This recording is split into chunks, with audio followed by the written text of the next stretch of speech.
There is a curse in South Korea, and it all started back in 2014. I remember this like it was yesterday. No, I don't. I'm very young, okay? But at the announcement of Olympian gold medalist figure skater South Korean Kim Yuna-'s retirement announcement after the 2014 Sochi Olympics, that's where the curse began.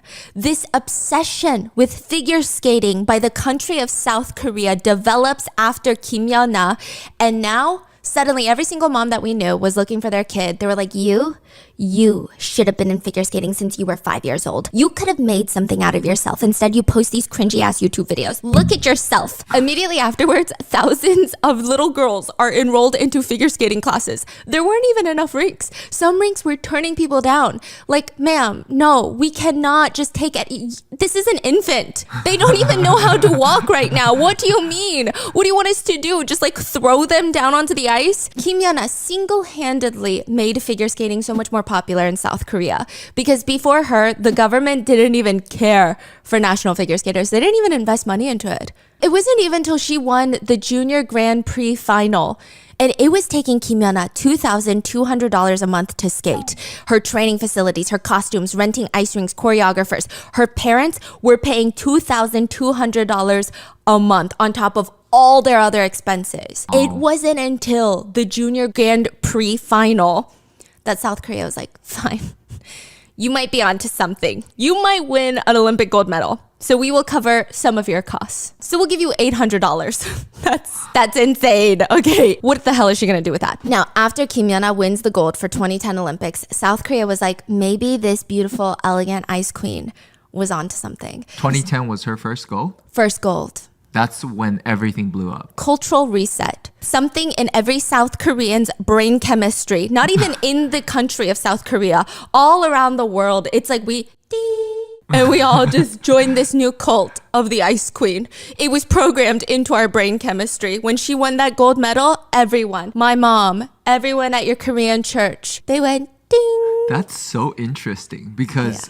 I don't think I knew the significance of like what she did to Korea, South Korea as a country, because we have these moments in China too, like when certain sport they win gold and then everything changes, and then suddenly they're building facilities, the government is pouring money and funding into that sport, and you're like, since when the fuck did we care about the horses that dance up and down? Have you seen that part of the Olympics where the horses just dance? There was a whole thing. Okay. Yeah. Okay. So maybe this elegant ice queen is onto something. Suddenly, ice rinks start popping up everywhere. Suddenly, everyone said, wait a fucking minute. Winter sports deserve some love. Yuna competed in the 2014 Olympics in Sochi. She won silver. Many figure skaters, not me, I'm a commoner, I don't know anything. Many professional figure skaters believe that she was robbed of her gold medal. But regardless, she retired after that. Not because she won silver, for other reasons. And then crickets.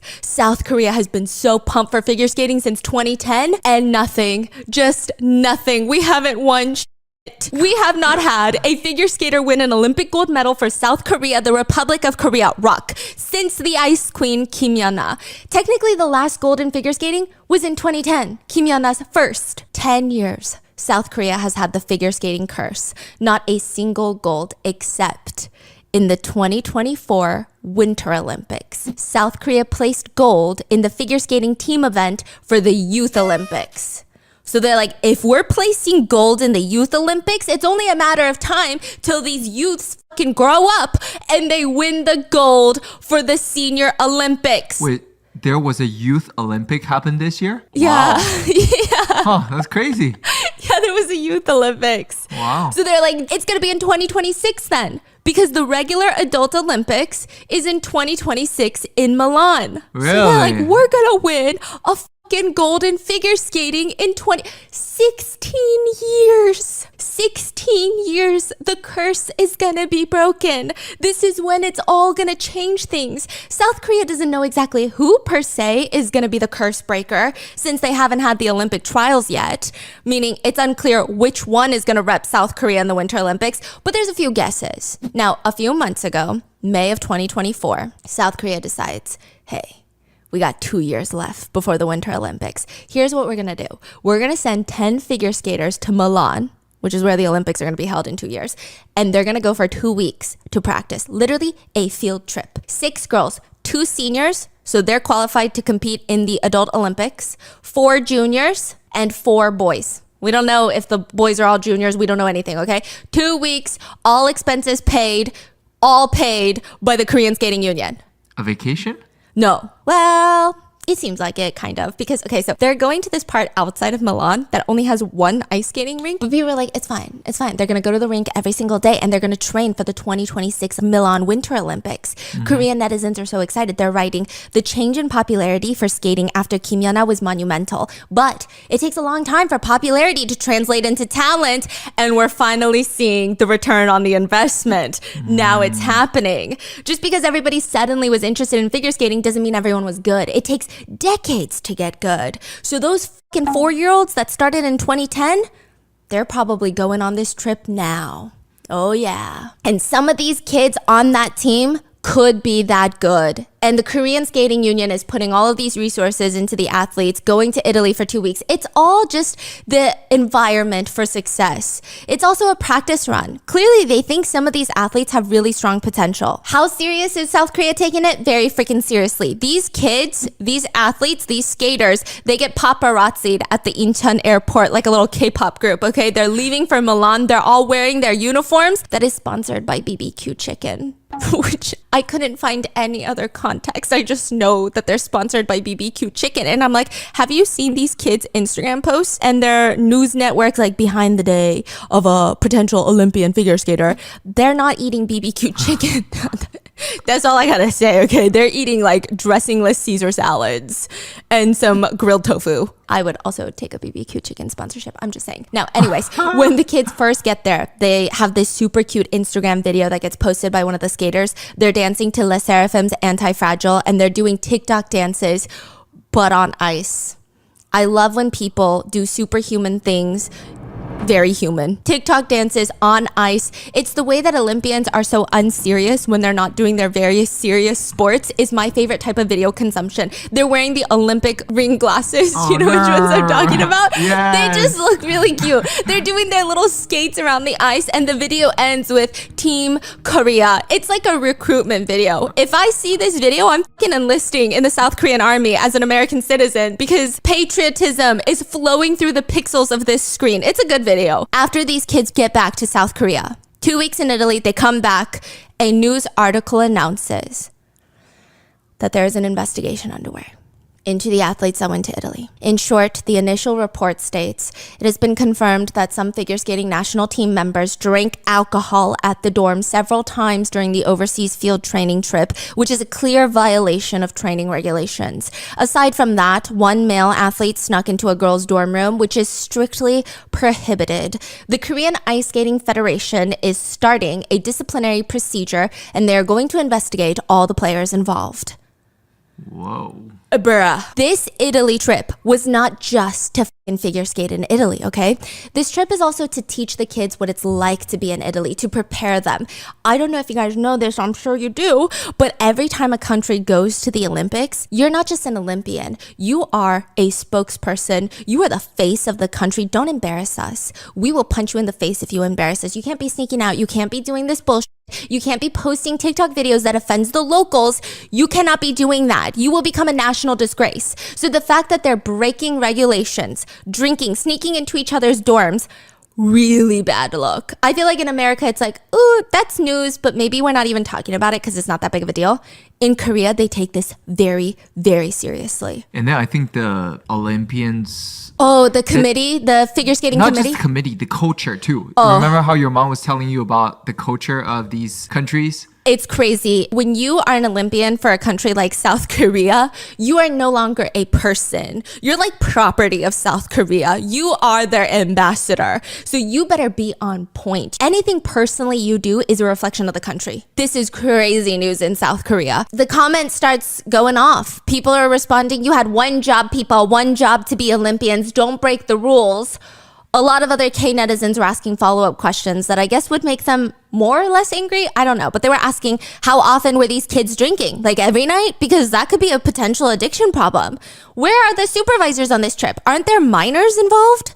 We're the only ones caught drinking of drinking age, because breaking training regulations and underage drinking, those are two different things. If it's both, that's even more serious. Who is the male athlete that snuck into the female dorm? There's only one explanation for sneaking into a girl's room. That's what the K-netizen writes. Look, I'm just reading the comments. I'm just translating. These are not the questions I have. Don't shoot the messenger. Everybody wants updates, but nobody wanted the updates that were to come, because another news outlet would announce that one of the athletes involved would now be facing a 3-year suspension, disqualifying them from even trying to compete in the 2026 Olympics. And people are wondering, 3-year suspension? You have to do something really serious for that. What the hell happened on this trip? There is another curse that exists all around the world, by the way, that has nothing to do with figure skating. It has to do with monthly subscriptions. The ones that we all forget that we had. We don't even use because we don't even know that we have them. They're buried so deep in our bank statements. I believe in my freedom to do mathematics the way that I see fit. I think it is my right in this country. I firmly believe it's a constitutional right to behave as if the money that I get from canceling a subscription that I forgot that I was paying for the last year and a half is me making money. Okay, but really, the curse of subscriptions, it's a curse that is so easily breakable by just downloading Rocket Money. Rocket Money has saved their users over $500 million in canceled subscriptions. Let me explain. Have you ever forgotten to cancel a subscription? Or have you just been too lazy to cancel one? Because me. There was one time, this was so embarrassing. Okay, you know those AI productivity apps? I think I saw an ad about it on TikTok and I was like, ooh, AI time management. Tell me why my dumb brain thought it was going to be different than any other time management app. I thought it was going to hack into my brain and rewire things up here. And for that price tag, I'm very upset that they did not. 4 weeks later, I get an email saying, thank you for renewing your subscription. But here's the thing. I thought I canceled my free trial and the betrayal was so real in the moment. And then I remembered that I had Rocket Money. All I had to do was cancel my subscription with a few taps. Rocket Money is a personal finance app that helps you cancel subscriptions, lower bills, and manage your money better. My husband and I both use it to cancel subscriptions all the time. It makes it so convenient. You can see all of your subscriptions in one place. It's so easy to manage. You never have to get on the phone with customer service. Or here's my thing. I create a subscription and then I forget the password to that account. So then I have to go through 25 steps to, first of all, forget my password, re-log into the account, find the cancel my subscription button that's somewhere hidden depths into the code of this website. Rocket Money does all of the heavy lifting. I even use Rocket Money to track my spending habits. They let you create a budget that you can easily keep track of. And if I exceed my budget, I get notified to calm down, which is what my husband used to have to do. But now Rocket Money does it automatically, which saves us both a lot of time. Maybe the real productivity app was Rocket Money this whole time. Plus, it saves us a lot of money. Users can save up to $740 a year using Rocket Money. And to save more and spend less, join the over 5 million members using Rocket Money today. Go to rocketmoney.com/bis or click the link in the description to get started for free. You can also unlock even more features with premium. That's rocketmoney.com/bis to get started for free. Thank you, Rocket Money, for sponsoring today's video, and let's get into it. After doing extensive research on figure skating, I am now more impressed, and I have also never been more certain in my entire freaking life that I do not know what I'm talking about. But here is what I've gathered. This is how to be an Olympic figure skater 101 by Stephanie Su. This is how you break South Korea's figure skating curse. It's so freaking easy. Said by a woman who has to stop every few blocks on the street to go look at something in the store because honestly, I just want some AC and I need to catch my breath. So take all of this with a grain of salt and just imagine everything to be a million times harder than I'm explaining. Most Olympic level figure skaters start at 4 to 5 years old, which, okay, here's the thing. I was also wondering if there's a reason for it. And there is. Usually kids pick up things faster than adults. That I knew, right? They're usually not as scared of falling, which is interesting. And a big part of figure skating is falling. If you're too scared to fall, you will never learn.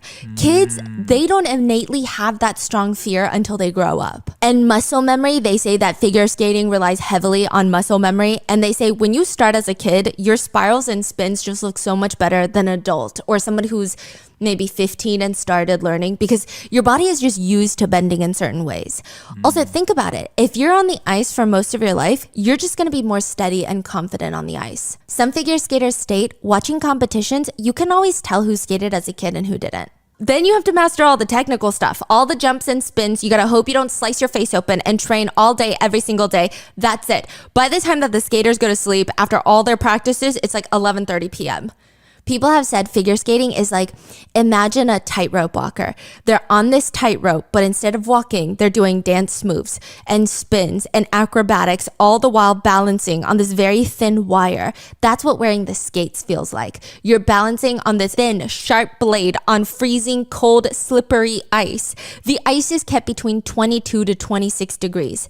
It can't even vary much because figure skaters have to have the warmest ice. I didn't know this. I went down a wormhole. Hockey players have harder ice than figure skaters because harder ice is more speed. But softer ice is important because if a figure skater jumps and lands, even if they stick the landing perfectly, if the ice is too hard, they could snap their ankles. Wow. Just on the firmness of the ice. There is a science to the ice at these professional Olympic level rinks. First of all, frost is the enemy of speed and control.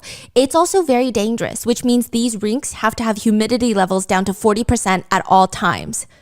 All times. They have dehumidifiers in the stadiums. Then you have to set the temperature for the whole stadium so the ice doesn't get impacted. But depending on how many people are coming to watch, you have to factor in human generated heat. And if it's in the summer months, even constant opening and closing of the facility doors can fuck up the ice. It's not optimal ice anymore. There are certified ice technicians that control the ice for ice sports. It's a very serious niche that I never knew existed. You know those jobs where you're like, that makes sense it exists and they're so valuable, but I just never thought about it. It's a very technical, physically exhausting sport that requires a lot of skills. You can't just be good at figure skating. It's one of those sports where you don't just practice that sport. I find that so fascinating. Wait, what do you mean? They say that figure skaters, to be a top tier figure skater, you can't just figure skate. You have to take ballet classes because you need to train your body for flexibility. And also, half of the figure skating grading scales for the Olympics is artistry. Basically, elegance, grace, your artistic musicality. It's not very objective. It's kind of subjective. It's like a performance that you're like, I like yours more. Yes. And for grace, right? So the judges will rate you on all of that, including the elegance of your hands while jumping, things of that nature. So a lot of the figure skaters, they'll do ballet. Like imagine you have fucking taped kitchen knives to your shoes and you're jumping at high speeds on a man-made glacier and some bitch in the corner is like, -2 points for elegance. I would punch someone in the face, okay? Cardio. You gotta have stamina to keep up with the routines. Strength training. Also, a lot of them reportedly take martial arts to strengthen their core. For what? For falling. I didn't know this was a thing. There's a specific way you have to fall. In figure skating, the first lesson is teaching you how to fall. They say never fall forwards or backwards and avoid catching yourself with your hands. Did you know the #1 injury figure skaters have? Wrists. Wrists from trying to catch themselves when they fall. Ankle. No, concussions. Concussions? They hit their head on the ice. They're like the highest winter sport for concussions. Those skiers skiing down mountains that you're like, that's a vertical ski. No, figure skaters have higher rates of concussions. So they say that martial arts teaches you how to fall because you engage your core when you fall midair so that your head doesn't snap and slam onto the ice. It's like really crazy, yeah. So you gotta spend money and time to get physical therapy to recover from all the strains and tears. You gotta go to the chiropractor, get deep tissue massages. And then, this is crazy, they have acting coaches. Some of the top ones have acting coaches because they have to practice their facial expressions in the mirror to match the choreography. Fascinating. They're graded on their facial expressions, their emotes. Yeah, it's like the weirdest thing, and your face is covered in sweat and snot. You're sweating because obviously you're exerting your body in superhuman ways, but also, okay, yes, open your snack. But also, your nose can't stop running because you have a lot of cold air coming at your face while you're skating. You just eat your snot, they say. No. Yeah, you just have to hope that the judges don't see it and it's not like a big, massive booger. It's such a big deal that most skaters will blow their nose before stepping on ice before a performance, hoping they get all the mucus out. Oh, no. And there's even conversations about using brightly colored tissues because white tissues, if they fall into the ice and get embedded, if there is anything on the ice, anything at all, skaters can slip and fall and get concussed. so brightly colored so that everyone can catch it. Yes, and see it. Like, hey, there's a neon pink tissue over there on the ice. Versus white tissues, they blend into the ice. Like, it's a whole thing. They got a lot going on. There's a lot of problems, especially because they're pushing themselves. One Olympian said, yeah, we just fall to learn. That's how we learn. But the high you get from figure skating, one American Olympian said, honestly, why walk when you can glide or skate? There's nothing like the feeling of being out on ice. Oh yeah, I love her, by the way. She will even put, this is like a hack of figure skaters. So you know when they do their spins in the air, they jump into the air and they start spinning. Yeah. And they say the tighter your body is, the better. You get more speed that way, right? Mm-hmm. So what they do is they take out dog toy squeakers. They put them right above their ankles. And they want to hear it squeak when they're in the air. Because that means their legs are tight together. Both their legs are together to the point where the squeaker toy goes off. Like everything is so fascinating. The way that they train is so creative. Also, apparently figure skaters duct tape their ankles to help them break their skates in so they don't get blisters. And they say you literally have to tape yourself back together when you're a figure skater. So the training, a lot of it is off ice. They have some of the bizarre training methods. It makes total sense, but it's fascinating to look at because I saw this one TikTok during the Paris Olympics of the Chinese swimmer, the one that is like a fish because she doesn't splash when she hits the water. And they were showing her behind the scenes of how she trains. And there's this bar, and it's just a bar connected to two wheels on the side. Mm-hmm. She loops her body around the bar and they just fucking spin her like they're sending her through a centrifuge. They're just spinning her and I'm like, this is insane. They do the same thing for figure skaters, but they're standing up. Imagine you go fishing and you get a fish on the hook and then you lift it into the air and now this fish is just lifted into the air. You're like, you know what? I'm gonna fuck around. And you just start spinning that fish around and around. That is what the Olympians look like. What? And the way their hair, sometimes I feel like if they open their mouth, they would get that like weird, do you know what I'm talking about? Yes. Like that? So they have to practice spinning like that. And with I'm their like, mouth closed? Yeah, but their hair goes crazy. Yeah, they look cool. So I'm like, if that were me, I would throw up.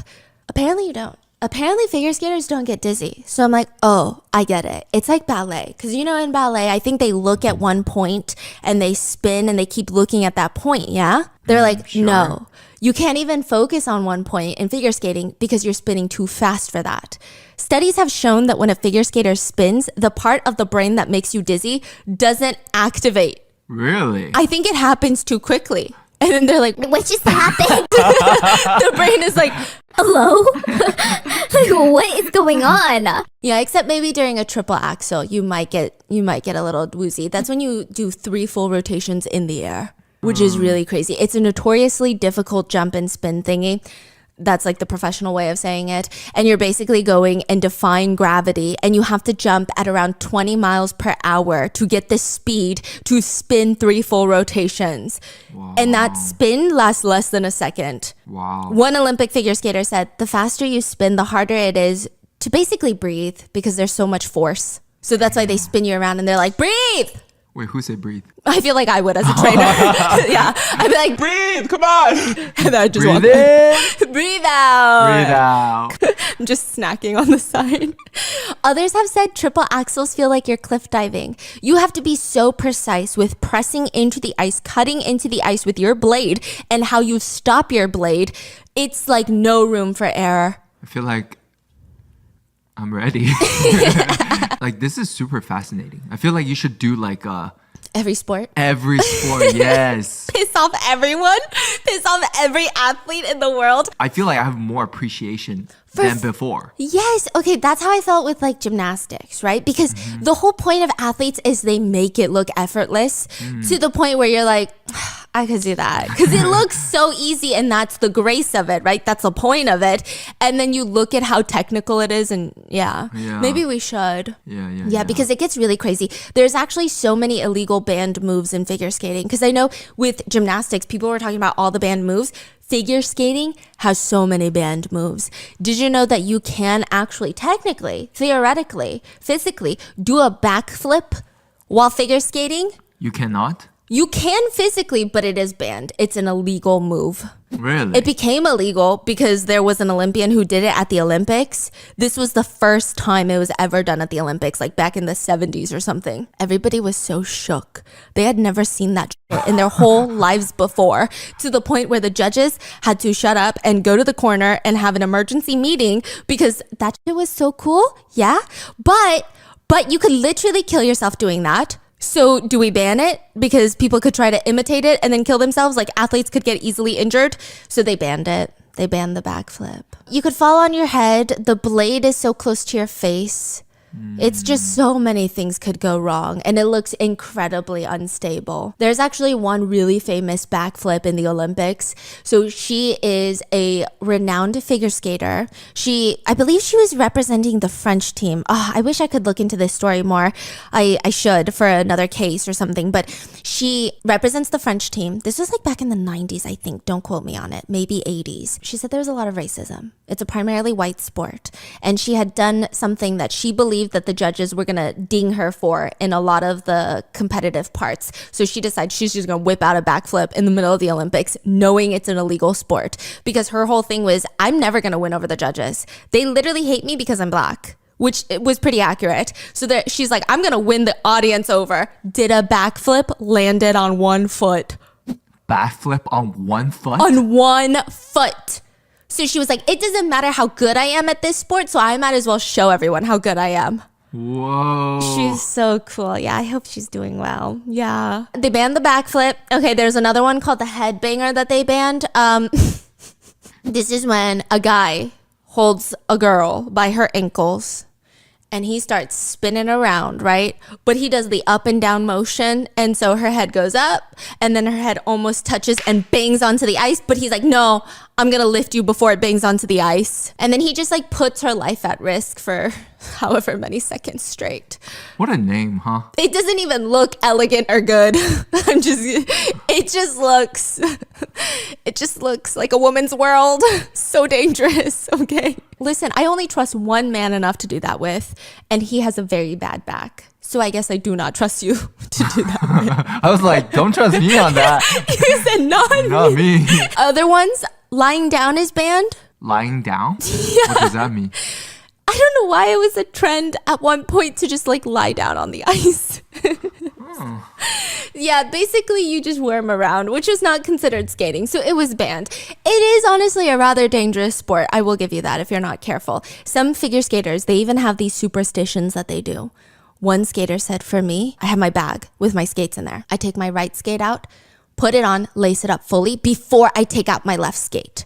And they say if they don't do that, they have to like walk out the stadium and then come back in. Another one said, I always eat 2 strawberry flavored Tic Tacs before getting on the ice. One said left skate always gets tied first and then always onto the ice first. And then they're really particular about their costumes. Costumes are graded for the Olympics. That's my question. Who picks those costumes? Like, what's the rules? Right? Okay, so the costumes, there are rules. Clothing and makeup must be modest, dignified, and appropriate for athletic competition. They say no garish or theatrical design. Clothing may, however, reflect the character of the music chosen. Clothing must not give the effect of excessive nudity. Yeah, guys must wear trousers. They're banned from wearing tights, which a lot of female skaters will choose to wear skirts, even though technically they can wear pants now. Because for one, they said, it seems like the judges weirdly like it better when the girls wear skirts, which is weird. Yeah, it's like a very traditional sport, like rooted in tradition. And it's, you know, you don't want to piss off the judges. But also one Olympian states, it's very aerodynamic and you have to be very light on your feet. You'll notice that between the single skates, like the girls that skate alone, who are doing lots of jumps, the more jumps you do, the skirts will be shorter. It's better aerodynamically. They choose to wear shorter skirts if you jump a lot. Yes, because it's better for jumping. Whereas ice dancers who don't do a lot of jumps, they typically have longer dresses. So you don't want fabric just whipping around. It could slow you down and you need speed. Speed is hard to gather on the ice. Yeah. Now the costumes themselves are actually quite expensive. I was looking at it and most Olympic level costumes, you're looking at anywhere between $1,000 to $5,000. Each one is custom made. There's hand sewn seams, embellishments. So that's why they have a lot of crystals, because they're saying it's you alone in this massive ice rink. You need to take everything to your advantage. You need the light to shimmer off of you, and the crystals are the easiest way. Which leads to one Olympian saying, this is a nasty fact, but we don't really wash our dresses because each crystal is hand glued onto the dress. And if you were to throw it into the laundry machine, then it would all fall off. The crystals, help you keep you in the center of focus. So I might hand wash, just usually the armpit parts.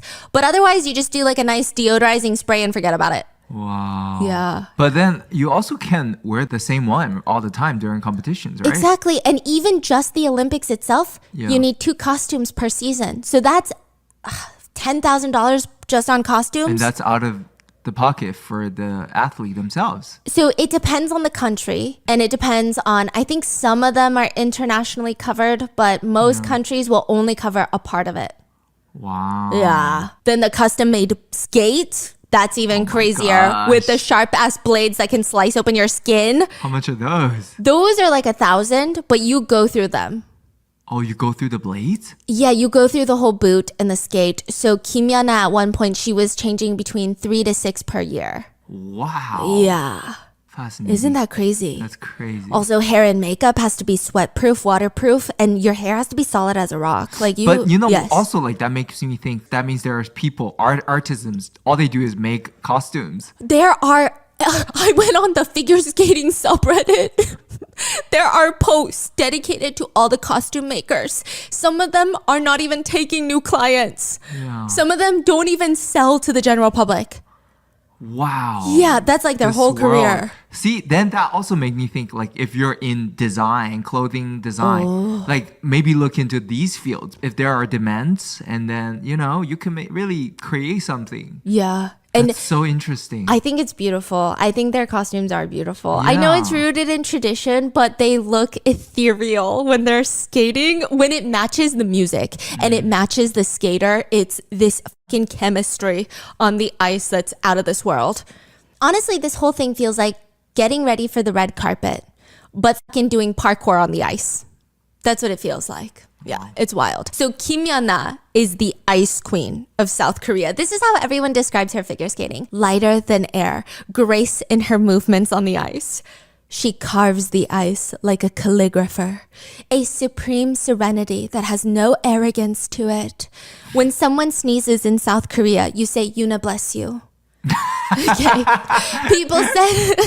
People said whenever Yuna skates, the stock market, quiet, stops, everything pauses. Korean Air stops mid-flight. They're just stalling in the sky until she's done. Dang. It's fascinating, okay? She's one of the first few, I don't want to say the first, but first few Korean athletes who broke into becoming more than just an athlete, like full on surpassed even celebrity status. Wow. She's like a national treasure. Would you say she's like number 1 in terms of influence as an athlete? Yeah, she's, right now we have our soccer players in South Korea and the sharpshooters and the archery team. But in 2010, no one's coming close. Got it. No one's even touching her. Even now, she's still pulling in like $1 million per ad. Damn. Yeah, this is like, she retired in 2014. Yeah. Wow. So she's still pulling in $1 million. Everybody loves her. You can't find one person in this world that doesn't like Kim Yuna. There was an interview done where people were going around asking Korean moms, like, oh my God, who do you want your son to marry? Which, first of all, what kind of fucking question is that? Who's willing to marry your son is a better question. All of them were like, honestly, Kim Yuna would be my favorite. And I'm like, who's your son? Who's your son? Who's your friend? Huh? That's crazy. Don't talk about Kim Yuna like that. She is the nation's daughter. The nation's daughter. She's like up there. It's estimated that in 2014, she was making like $25 million a year, putting her at the top of like top paid female athletes in the world. Her coach said, when you're in Korea with Kim Yuna, because he's from Canada, it's like you're traveling with Princess Diana. She is that famous there. She's probably the most recognizable face in Korea. Wow. I agree. Which is crazy. Her lore is not part of today's story, but I can't not include it because I'm so obsessed with her. She started training at 5 years old. I can't even promise you that I could walk in a straight line at 5 years old, but she's on the ice. She's training on ice, and at that point, there was only one public ice rink nearby in all of Seoul. And her mom had to pay rent for her to use it privately to train because she needs to bring in a coach, which is not only expensive, but also the rink is like, well, we can't close during operating hours, meaning Yuna would have to come in after hours and she would get done training at 2 in the morning. In the middle of the night. Sometimes the ice would be too cold. She would get injuries because, like I said, the ice temperature is very important. It's like a local neighborhood skating rink that commoners go to. And that's her training facilities. Even before the Olympics, she suffered a strained ligament in her right ankle. She couldn't take a break from training. She had to receive treatment as she's training. She has constant pain in her ankles due to her powerful jumping power, is what her coaches said. And those ankle pains spread to her knees and her waist. Yeah, and nobody knew this because she's just out here like winning all the titles. So there are titles for figure skating. It's considered a grand slam in figure skating if you win the Worlds, the Grand Prix, the European Championship, and the 4 Continents competition. Those are the names, 4 of them. 4 different competitions. If you win, you're a Grand Slam figure skater. Where does the Olympic fall? That's where the Olympics comes in, okay? Then the level above that is a Golden Grand Slam. You got all of that plus a gold medal at the Olympics. But there's also a Super Career Grand Slam.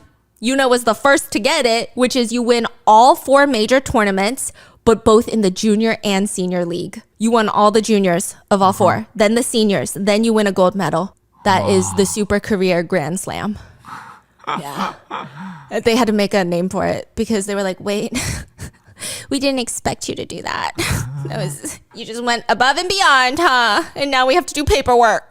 So Kim Yuna is the hero to all these figure skaters, and people were finally excited because it felt like in 2026, we're gonna get our next gold medalist for figure skating. But then the articles start blowing up all over in June 2024. So like a few months ago, one article reads, a female figure skater who had her national team qualifications temporarily suspended for drinking alcohol in her accommodations during an overseas training camp has been given severe disciplinary action after being found to have sexually harassed a junior of the opposite sex. So this is new information. At first, Korean netizens were like, okay, there's some sort of drinking scandal going on with the potential Olympians for the figure skating team. But now it's saying, hey, we suspended a female athlete for drinking, but also she was sexually harassing a minor on this trip. They write, female athlete A drank alcohol several times in her dorm with fellow female athlete B. It also states that both of them were of legal drinking age. So they're like, okay, they're not underage drinking illegally, but still, you're not allowed to drink on this trip. Then they state that minor athlete C, so this is a guy, underage, has snuck into their room and they were caught like drinking together. The committee has imposed a 3-year suspension of athlete A for also sexually harassing the minor junior athlete C. Male athlete C was being investigated for violating the training guidelines by entering the opposite dorms when the federation found out about all of this. The federation has also imposed a 1-year suspension on female athlete B. In addition to drinking with female athlete A, the federation stated that athlete B sent a photo of athlete A to minor athlete C that could be considered sexual harassment. So let me clarify and summarize. 3 athletes, A and B, are girlies. They're seniors. They're dorming together during the trip. They're both drinking beer. They're technically of legal drinking age, so that's fine, but they're not supposed to be drinking on this trip. They're at a hotel, right? Yes. Then one night, athlete B, one of the girls, sends a picture of athlete A to this male junior athlete C. And that picture is presumed to be somewhat explicit to some degree because netizens wonder why else would athlete B also get a 1-year suspension. Regardless, minor athlete C sneaks into the dorm that night. And ultimately, we know that the night ends with athlete A sexually harassing athlete C, the junior male athlete. It's confusing and a little bit strange. Not strange, the incident, but strange in terms of just weirdly written, the articles. And the article gives just enough details for netizens to start piecing together who they believe are athlete A and C, which is also another problem that people had with this. So they believe athlete A to be a figure skater named Hae-in Lee. Hae-in was considered one of the next potential Yuna Kims. By the time that she was 10, she's already mastered the 5 jumps of figure skating, which is pretty insane. She's so good that her nickname in this figure skating world was Novice Ecosystem Destroyer. It's What weird. does that mean? It's like the translation, okay? It's used a lot in gaming, but it means that somebody is a newbie. They're a novice, but they're so good that they have a significant impact on the whole game or the whole environment or whatever they're doing. So it's like you're destroying the ecosystem even though you're a newbie. And people are like, I don't know if this girl even knows how good she is. She was asked about her nickname as the novice ecosystem destroyer, and she just said, I didn't even know that was a nickname like that I had. There was a kid who learned how to jump quickly in a short period of time. So I just thought, okay, maybe I can jump faster. And I didn't know that I would be good at it. But then I learned to jump and I just thought, oh, I did it. I did the jump. And then I just tried the next one and I was like, oh, okay, I did this one too. And I don't think I ever thought, oh, maybe I'm getting good at this. I just more so thought, I wish I want to learn more how to jump more and master more jumps. Wow. Honestly, like I think every athlete, she just remembers all the bad stuff about herself. She says, I just remember that when I was young, I had a hard time memorizing the routines because it is a choreography. And I cried a lot. It was hard to memorize the moves my teacher taught me, but also I would watch because, you know, they record you doing it. And there were a lot of parts that I didn't like. In 2023, a year before this incident, Hae-in competed in the Worlds, which, side note, it's like the Olympics, but just for figure skaters. It's very difficult. You have to be invited to compete. She won 2 silver medals and 1 gold. It's known to be one of the most prestigious events in figure skating, which she did have a controversy at the Worlds. Apparently, she was reciting a mantra to herself before the performance that she won silver in, and nobody could hear her, but they can see her mouth moving. And so all these lip readers, they came online and they said it seems like her lips are moving to say I am Kim Yuna, which Why caused, is that bad? that's what I'm wondering. Some people really hated it, saying she's weird, she's creepy, she needs to focus on being herself, like she wants to take over Kim Yuna's spot. I feel That's like weird. if I were Kim Yuna, I would be honored to know that I am giving someone strength before such an important moment of their lives. But I don't know, I could be wrong, right? Some netizens were really angry about it. Like, she's out here trying to replace Kim Yuna. Kim Yuna is irreplaceable. Yeah, which is crazy. But she clarified it and she said, no, I was saying let's do it like the 4 continents, which obviously in the English translation sounds like 2 different things. But in Korean, the mouth kind of sounds similar. The mouth movements. Oh, she's saying something else. Yeah, she was saying, no, I was saying, let's do it like the 4 continents. But then people were saying, you were saying, I am Kim Yuna and you're weird. And she was like, no, that's not what I was saying. Who knows what she was saying, okay? But it's a weird controversy to begin with. Now, nobody really knew for certain who athlete A, B, or C, or any of these people were. Everybody had some pretty good guesses, but they're just guesses until Hae-in posts about it herself. She technically outs herself as athlete A, the one that's been suspended for sexually harassing minor athlete C. She posts a black square on Instagram, which is typically a strong indicator that shit is about to go down. This is June 26th of this year. So a month after the trip, she posts. The caption reads, and this is condensed for length, hello, this is Lee Hae-in. I'm really sorry. I don't know what to say to the many fans who are disappointed in me. She continues to apologize over and over again. Then she continues. However, the article says that I molested or sexually assaulted a minor, but this is not true. He was the boyfriend I had last year when I was in high school. We broke up due to my parents being opposed, but I met him again during the training trip. Perhaps we still had feelings for each other. We started dating again at the camp, but decided to keep it a secret from our parents. Even when I was being investigated by the skating federation for the drinking and stuff, I didn't say that I was dating him, because indicating she didn't want to get in trouble for it. But when I heard that I was sexually harassing a minor, it felt like my world was falling apart. She states that the sexual harassment is her giving him a hickey. She says, I thought it was just a prank or an expression of affection between lovers, but I never imagined that even if we couldn't reveal that we were dating, we would be misunderstood like this. I received undeserved expectations and love since I was young, but I'm truly sorry for showing a lack of character right now. No matter what disciplinary action is taken by the Korean Sports Council, I will deeply reflect and strive to never commit such a mistake in my future. People are like, what the fork is happening right now? So the biggest initial problem with this apology is not only does she admit to being athlete A and everything that comes with that, but because of what she says, everybody knows who athlete C is. Because a year ago, she did post with another figure skater, a selfie of them making hearts with their hands, and stated that this was basically her boyfriend. At the time, a year ago, they were both minors. She was 17, he was 14 allegedly. because it hasn't been confirmed exactly who minor C is, and I'm not saying his name in any of this, but she was 17, he was allegedly 14. So they were both minors, right? Which I don't know how that works, 17 and 14. You guys let me know in the comments. But the math was confusing because she turned 19 years old a month prior to this trip. Because I know that was a year ago. So you're like, oh, then wouldn't she be 18? Well, she just turned 19. And how old is he? 15 going on 16. It's a whole thing. Anyway, they were just dating. That's what she's saying. That's her way of justifying that it wasn't sexual harassment, which is not how it works, okay? Because like you can still have dated someone, you can still be dating someone and sexually harass someone. But Korean netizens, they start piecing together the timeline, and it seems like, wait, if the people that we think are involved are actually involved, they were both minors when they dated. They dated for about 3 months. Their parents disapproved and forced them to break up.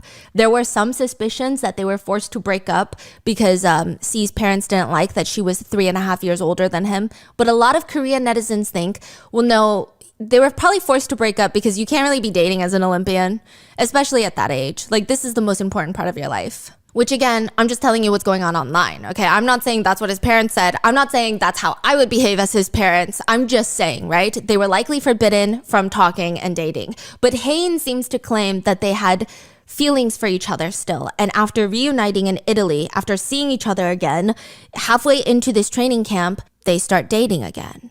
Hae-in and her roommate are in the room. They're drinking. Hae-in asks C to come to the room, which is against the rules, but C, for whatever reason, sneaks into the girls' dorm anyway. And I say for whatever reason, as in, I don't know if he felt pressured right then and there, or if he went hoping to just have a chill night. I don't know. They start drinking. It is unclear if minor C drank at all. I don't think he did. But eventually, he leaves. And the next morning, the coach sees something on minor C's neck that prompts the whole supervising team to investigate because it looks like a hickey. They uncover the drinking. They uncover the sneaking into the girls' dorm. And so they're like, what the fuck is going on? Now, what happened in that room, there's two sides of the story, if you will. That's how it's being presented. Skater C allegedly states that while the girls were drinking, they asked him, do you know what a hickey is? He said he didn't know what a hickey is, but Hae-in suggests that she could show him. She leans over, gives him a hickey, and apparently they were playing some sort of truth or dare game, I imagine. But something in the air shifts after that. He did not like it. He felt very uncomfortable. He was just asking, I don't know what that word is. And then suddenly, like it's a lot. It's not okay. He didn't consent. He just didn't feel right about it. It didn't feel good. So afterwards, he leaves and they text and they talk about it and they make plans to meet again in the morning. But that is before the coach finds the hickey. Hae-in, on the other hand, she says after the news breaks, she outs herself as athlete A and starts talking to the media a lot, like a little too much. It seems like, honestly, it does seem like she's panicked, trying to justify what's going on. She says, well, during the board game, as a penalty, I softly bit his neck, but we were in a relationship. Which people were like, it doesn't matter if you're in a relationship if you didn't feel comfortable with it. But then she's like, well, no, we weren't actually in a relationship. And then people are like, now we're getting more confused and you seem messier and worse.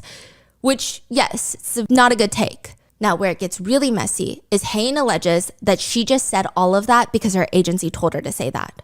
So she's saying that she was getting investigated by the Federation afterwards because after they find the hickey on the minor boy's neck, they start investigating. They ask her a bunch of questions and she answers in the way that her agency tells her to answer, which is we were not dating. And because of that, she believes that the Federation labeled her a sexual harasser. She's saying if they knew we were dating, then they would have known it was consensual. But a lot of people are like, that's still not how it works, right? They have the same agency. The agency informed them, hey, Hae-in and minor boy C, if you guys are to say that you're dating, it's going to lead to harsher punishments. That's just how the Federation works. They don't like relationships. They don't like when you guys are dating. Like, they don't like that. So it's extra breaking of the guidelines to be sexual. Like that would be the motive of breaking the guidelines. Whereas for this, you should just say we were young, we wanted to play board games. So she's kind of saying the agency kind of set her up. Is her claim. And so she's like, okay, I went and I told the Federation exactly what the agency told me, but when athlete C went in, he didn't tell the Federation what he agreed to say. So she's insinuating that he might have cracked under pressure to say that she did this to him and he didn't want it. Again, all allegations from Hae-in claims, I'm repeating what I researched, okay? Hae-in ends up doing a full-blown interview on June 26th. This is 6 days into her 3-year suspension. And the 3-year suspension is a really big deal because this is in 2024, which means she's disqualified from representing South Korea in 2026. And the next time she'll be viable to compete is in 2030. And at that point, Whoa. I mean, like her peak age for performing is probably now. She states that she only said what her agency told her to say, and she said, "It was clearly my fault that I drank alcohol during training. I really, really want to tell you that I'm sorry." She said, "It happened while we were dating, and I was very heartbroken and distressed when I saw the article reporting that it was sexual harassment. What I'd like to say to you all is, there was no sexual harassment or harassment at all, and that is not true. I was really looking forward to the upcoming Milan Olympics, but right now, it just feels like my whole world has fallen apart, so I feel hopeless and sad."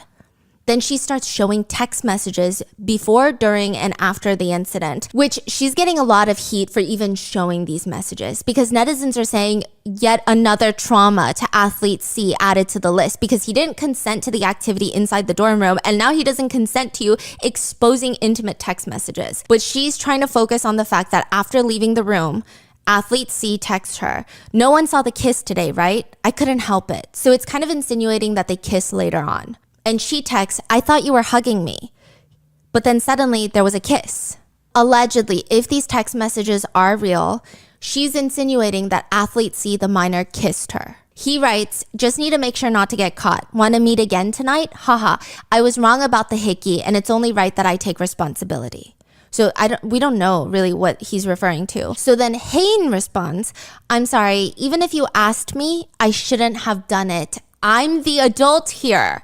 I wasn't thinking clearly." This part is like, girls, so you know that you're the adult in the relationship. This is where the public opinion splits once more. You have people getting angrier after the release of the messages, angrier at Hae-in, and then others that are now getting a little bit more confused on what to think. I will say a lot of the conversations are about keeping their relationship private, which some people think, which makes sense because they're Olympians and their parents made them break up previously when they were both dating as minors. Other people think it doesn't sit right with them considering one is an adult and one is a minor and they're talking about keeping it on the DL, don't let anybody know, which is giving grooming, is what a lot of netizens have also stated. Now, C texts her, "If anyone asks if we're dating, tell them we're not." Hae-in responds, "Huh? But you're mine forever." C responds, I know. How do you feel about us dating again?"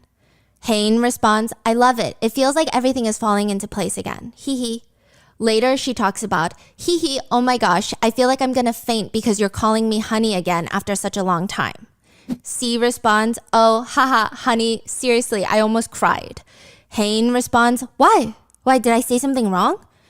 He responds, "No, haha, it's been a really long time since I've heard you call me honey, so I feel like I've gone back in time and I like it." Hae-in responds, "Oh my God, you scared me. I thought I said something wrong. You will always be my hubby. Don't go anywhere." Then he texts, "All right, as long as you don't go anywhere either, wifey." When these text messages were posted, people had very mixed reactions. Some said, "Where is her lawyer? Yikes, what a mess, self-sabotage, honestly." Others said, "I know she wants to defend herself, but not like this." Some people said, "Even with my beginner level Korean, I can see how deeply inappropriate these messages are. In Korean, there's a strict hierarchy with age that transfers to the grammar that people use with each other. So these messages are all written with very casual grammar, which shows a deep and deeply inappropriate connection with each other. She uses very childish language with him, like hey and I like and why. And she also calls him things like prince and honey and baby, like very cutesy. Why would she willingly share these messages online? Good Lord." Others said, honestly, they both sound 10 at most. Like, I can't stop cringing from this secondhand embarrassment. I couldn't find a screenshot of other text messages, but according to a lot of sources, Hae-in is claiming that this is her relationship with C and how even the day she was suspended, they shared more messages where they allegedly read, and Hae-in is messaging him, "I'm so confused right now. That kiss mark, you didn't ask me to do it? Question mark. I said not, but you kept insisting it was okay, right?" So she's saying you're the one that asked for it. And even this is causing a lot of problems right now. So some netizens feel like, wouldn't you do the same thing if you felt like you're innocent? Other netizens are saying, bro, leave him alone. He already made a statement through his agency that he's traumatized by you. You've went and released personal messages and now you're texting him. It's just too much. Leave the poor kid alone. He says, "Before that, can I ask you one thing? You're not going to betray me, right?" She responds, "Do you want this incident to end as sexual harassment?" No, ... With the articles out like that, do you still care about me even? If you believe in me and you don't betray me, I won't leave. She responds, I won't betray you. I just want to correct that it wasn't sexual harassment. He says, then protest again and let me know if there's anything I can help with. Like basically protest to the Federation and ask for a retrial. She texts, thanks. And he responds, thank you, really, for believing in me. I'll make sure your faith in me isn't wasted. I'll get revenge and make you happy. She responds, receiving so much love from you makes me feel happy. I'm always really thankful too. When others speak ill, I will be the one to confidently deny it. She responds, I was so happy and touched because you told me I'm the best girlfriend ever and there's no one like me. I hope that on Thursday, both of us can just get with a warning. She's like, I hope both of us will just get a warning, because I guess she's talking to the Federation. And then she asks, when you were giving your statement to the Fair Commission, did you ever say that you were shocked and ran out of the room after the hickey? He responds, no ? I never said that. I never mentioned running out shocked. I just said I left. You said you left? And didn't mention that we just hung out afterwards? So she's like, you said you left, but you didn't mention that we hung out again that morning? Like we made plans to hang out again? And he responds, yeah, everyone told me to say that. What? She responds, so that's why this happened to me, ... He responds, ... sorry, ... Hae-in responds, I was trying to protect you to the very end, ... I didn't think of it at that way that time, ... I didn't know it would go wrong. These are the alleged conversations between the two. But one thing to note, it seems like he was 15 at the time. The age of consent in South Korea is 16. Now, it seems like Hae-in knows this, but is trying to get some leniency. Hae-in is officially requesting a retrial from the KSU, stating that had they known about her previous relationship with him and these text messages, they would have not labeled her a sexual harasser. She's arguing that she wants to take responsibility for all the other mistakes. She says her mistakes were getting drunk and dating while training. But now she's being labeled as a sexual assaulter, and some people have even labeled her a pedophile. She says she knows that she will never be a figure skater ever again, like a good one, but she just doesn't want to live the rest of her life with this label on her. So one of the main parts about the debate is that the legal age for an adult in South Korea is 19 years old. She turned 19 a month before the trip, which there's 3 reactions to that. One, just taking the nuance of the case, because she just turned 19, and in Korea, this is nuance, right? In Korea, 19 is the formal age of an adult. It's not 18 like America. 18 is a minor in Korea? Yes. Wow. So she just turned 19 a month before the trip, and they had dated previously when both of them were minors. So what people are saying, the Korean netizens primarily are on this side, where they're like, I think that she should get in a little bit of trouble, but maybe not career-ruining trouble. She just turned of legal age, and they dated when they were both minors. So it's not like they just met when she's an adult and he's a minor. They have that previous relationship, and when they made that relationship public, the public didn't care. So why do we suddenly care now that she's 1 month as an adult? Is what they're arguing. If you were upset, you should have been upset a year ago too. Because what if they never broke up? Would we suddenly turn on her now? So if they kept dating all the way through, like, does that make a difference is kind of what they're saying. I don't know if that's the part that's tricky. I will say the part that's tricky is that he stated he was uncomfortable with the hickey. You could literally do something to someone and still be dating. I think that's the part that's more important, more so than like the dating, not dating. Did they break up? Are they not together? Are they together at the time of the camp? Yeah. I feel like that has nothing to do with if a victim says they're uncomfortable. After she released these text messages, his agency came out to state, because Hae-in is attempting to collect evidence through the victim, he has gained mental distress from this situation, so much so that he is requiring psychological treatment. So it's getting even stickier. You see one side where people are saying, look at the text messages. Like, it clearly looks like not the story that we were told from the very beginning, that she's just straight up a sexual harasser, like all these other things have happened. Now, the other side is saying, he could just be responding like that because he's uncomfortable. I mean, what do you expect him to text? If someone who abused me texted me, I don't think I would have the balls to be like, actually, I was very I feel like I would just be so scared. 2, these group of people believe, sure, it changes the story a little bit, maybe a little bit in favor of Hae-in, but she still deserves punishment, but maybe not 3 years. Because if she can't go to the 2026 Olympics, I mean, a lot of people project that her career is basically over. And then also they're saying even if she goes to the Olympics with this scandal, it's going to be hard for her to get brand endorsements, to be treated like a serious. It's just so much scandal around her whole career. Then you have a third group of people that say, this doesn't change anything. The law is this: adult, minor, adult, minor. It doesn't matter if you're only, freshly an adult. They're saying she needs to take the 3 years punishment. And if she has no career after that, then that's a reflection of her own actions. So after all of this news comes out, now there's 4 divisive groups and they're like going at it in the comments with each other. It's terrifying, okay? Group 1 of people, they say, this is messed up and gross. Like, we have been hating on her from the minute that it came out. And then now she's releasing text messages. She's going out of her way to text the victim more, to be like, that's not true, right? It's just like, you're becoming an ultimate villain. Then you have a second group of people. They went from wanting her to basically die to now feeling very confused. And honestly, they're blaming the Federation for the investigation and how they handled it, basically stating the Federation is the one that made it even harder for C by publicizing it in this way and making it so easy for netizens to track who is who, to the point where Hae-in felt like she needed to come out first.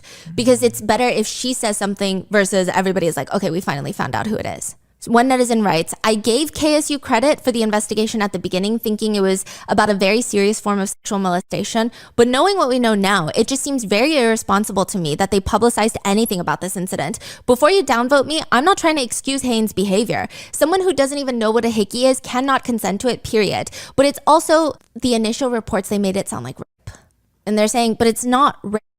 I understand that she wants to defend herself because everyone's minds jump to that very serious place, but posting those very private messages is wrong on so many levels, and it just revealed that he couldn't actually consent to what she did. Nevertheless, we've got a media frenzy and 2 lives in shambles now over a hickey.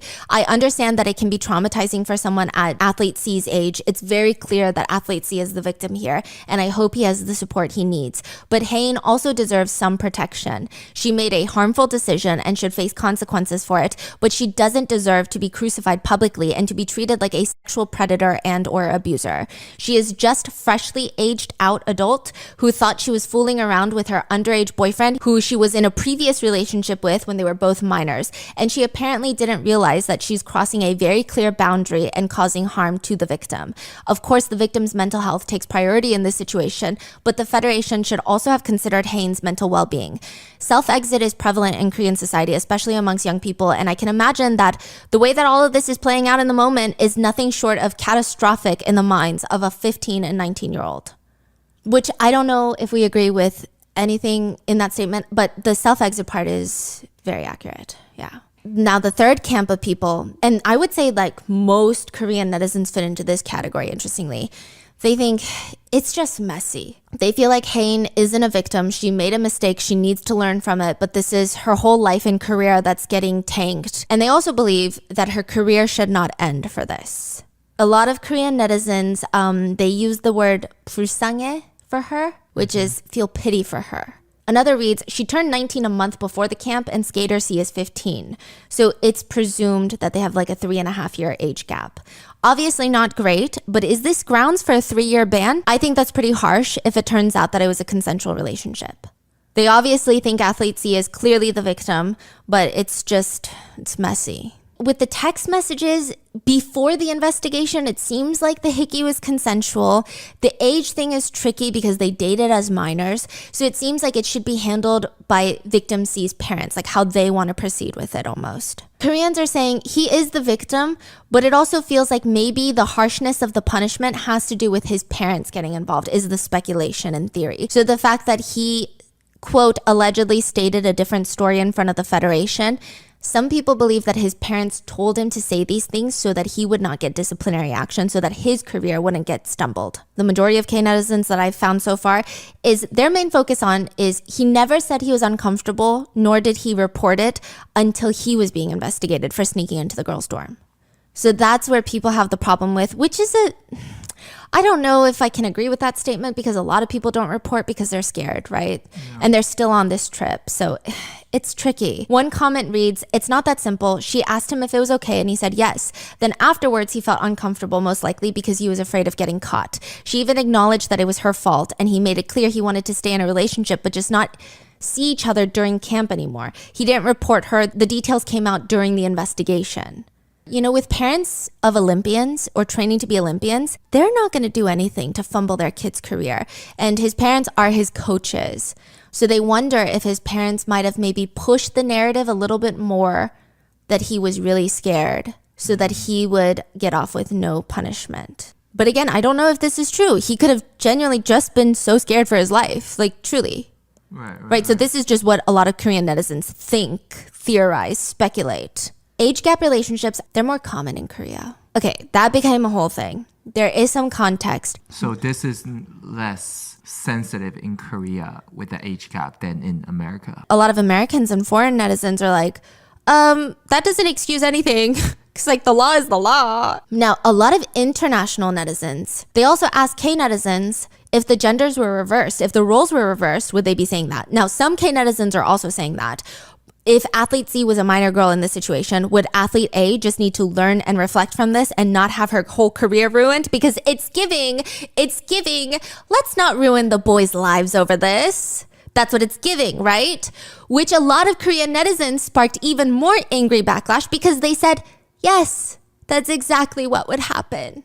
Because they're basically saying, if it were a guy, he probably would have gotten off. Like, they don't know if it would have even become a big publicized deal because there's so much reports of sexual assault and sexual harassment in the Olympics teams targeted towards women that never get publicized until way later. Again, two wrongs don't make a right, but it just started discourse. So I'm telling you the discourse that happened. Wow. Now, a lot of people in South Korea were really upset about this argument because, they're like, pretty much, that is what would happen. And then there are some K netizens who are actually against the victim, who are against athlete C. And they write, "I think the male player is blaming Hae-in for sexual harassment in order to avoid disciplinary action for entering the woman's room. Is it right to bury a female player like that and get away with it while they were dating? I think the parents intervened and made it happen, but the federation also did not properly understand the facts and accused her of sexual harassment. And they're just sending out press releases like that. This whole thing is absurd." That's what some people are saying. Then you have the fourth camp of people who hate her more now. Some comments read, "What I find fishy is that Hae-in Lee is saying that they were dating, so there wasn't sexual assault or harassment. But just because you're dating someone doesn't mean you automatically cannot essay them." Others are saying, "Girl, why the fork are you dating a minor when you're 19? Like, so unbelievably disappointing." So this group, the whole argument is, she's making it so messy. She's making it about dating or not dating. But at the end of the day, you're denying the principal points of, he said he was uncomfortable. He said he didn't like it. He's a minor and you're not. Like, nothing you say is excusing those things. Another comment's absolutely vile, what she's doing. I hope she gets the maximum consequences and athlete C gets the healing he needs. Some people write, "After reading this, Hae-in should be ashamed of herself, and I think suspension should be enforced. You can clearly tell the power imbalance in the relationship from this statement. I hope he's doing okay and he has his family around him to support him." Heavy emphasis on the age of the victim. No one, especially a 15-year-old, should go through this. Another comment reads, "A seems to be really chasing and pressuring the minor C into a relationship, and C seems ambivalent, which makes sense considering that if they really were mutually in an ongoing relationship with each other, C would have spoken out immediately to defend A, but they didn't. A spoke out first."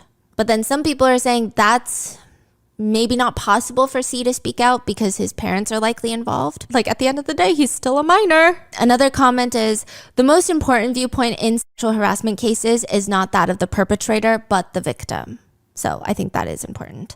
As well as, quote, "If the kid didn't even know what a hickey was, he was not old enough, period. Why are people defending this? He is a victim." Another comment reads, "My heart goes out to him and I'm sad and angry that this controversy has played out in the worst way possible. He shouldn't have to defend or explain himself. This is on the Federation for publishing too much information about this incident in their initial press release and allowing fans to identify the victim, and on Hae-in for further violating his privacy in her pathetic public statements." Another one reads, I'm sending all my love to Skater C. This will be difficult for him, but hopefully the right actions are taken to protect him and issue consequences to those who have done wrong. And hopefully someone tells Hae-in to stop talking, LMAO, because she's not doing herself any favors right now. Another comment takes on an even darker tone, which, if that's even possible here, but they write, I would be worried for her. People from all over the world are wishing her dead and calling her a rapist, abuser, pedophile for giving her boyfriend at the time a hickey. If people called me a pedophile for being in what amounts to essentially a high school senior freshman relationship, I would definitely self-exit. Whoa. Which is like a very aggressive statement, but I will say, I mean, I do have to agree that cyberbullying does get crazy. And ultimately, the coaches have been criticized for their severe lack of management during the trip. How could they take minors on the trip and let this happen? One coach received a 3-month suspension for it. So as of right now, Hae-in Lee's request to be retried has been denied. She is still suspended for 3 years, and it seems like she and her family are planning on suing the KSU Federation, stating that while she accepts full punishment for what she did wrong, the drinking and dating, she does not want to be labeled as a sexual abuser. She has competed in the world since then, but she's having what announcers have called a, quote, subpar season. What are your thoughts on this case? It's so messy. And again, I am just reiterating what I saw online. I am not trying to sway you. I personally don't have an opinion. Also, being like Korean American, reading Korean comments and then reading the American comments, it's like, it's so confusing because everybody seems so dead set in the way that they believe it is. Like, I feel like you could not convince the other party of one thing or the other. Like, just the way that they're fighting it out in the comments, it's like, I can clearly see the different cultural aspects coming into play in their arguments, and I don't see how they would convince each other. So what are your thoughts? I'm just reiterating what I've seen online. I'm not making a statement. But I hope you guys stay safe, and I will see you guys in the next one. Bye.